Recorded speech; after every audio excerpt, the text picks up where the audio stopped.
Can't get...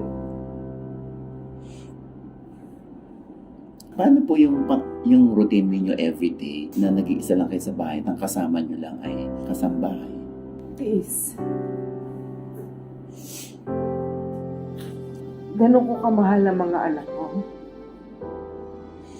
Nung time na tinanong ako bakit hindi ako magka-partner, naubusan na kasi ako ng time eh.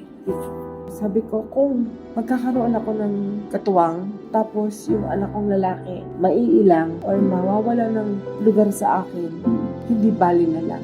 Mas pipiliin mo yung Mas sila na lang. pipiliin ko na sila na lang. Ganun ko kamahal ang mga anak ko. Kaya mong isakripisyo yung sarili mong kaligayahan para sa Kahit buhay ko, ibibigay ko. Pero sa pagkakataong ito, Miss J, hindi ka naman talaga iniwan ng mga anak. Hindi Nagkataon naman. lang na gusto nila maging independent. Oo, independent. At saka, I'm sure deep in their hearts, hinahanap rin nila ako. Nung hinatid ko si Andy sa hotel, sa Cali, iyak ako ng iyak.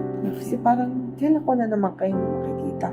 Pasyal ka kasi sa Siargao. Yeah, but you know, my work is requiring so much of my time.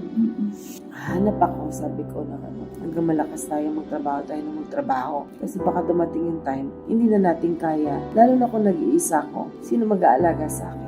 Baka hindi ako mag-iipon. Maalagaan ka ba ng ipon, Miss J? Di ba, iba pa rin, di ba, pag andyan ang presensya ng mga taong gusto mong makita at makasama? Oh, talaga. Nung na-hospital ako, sinabi ko sa ito, na-confine ako ng 2 days. Wala akong ginawa kundi umiyak.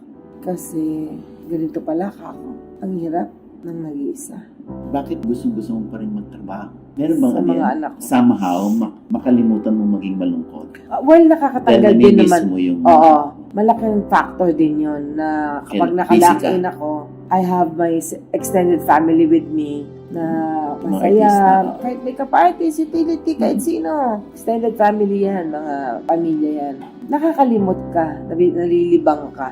At nauubos yung panahon kasi 2 years pa yung anak ko, 22, 23 tapos siya. Pero ang takot ko yung baka hindi na umuwi. Yung anak mo si Gwen, dahil may girlfriend na.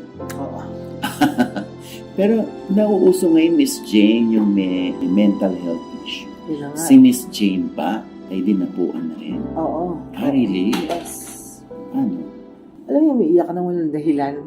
Anxiety, depression. Hirap.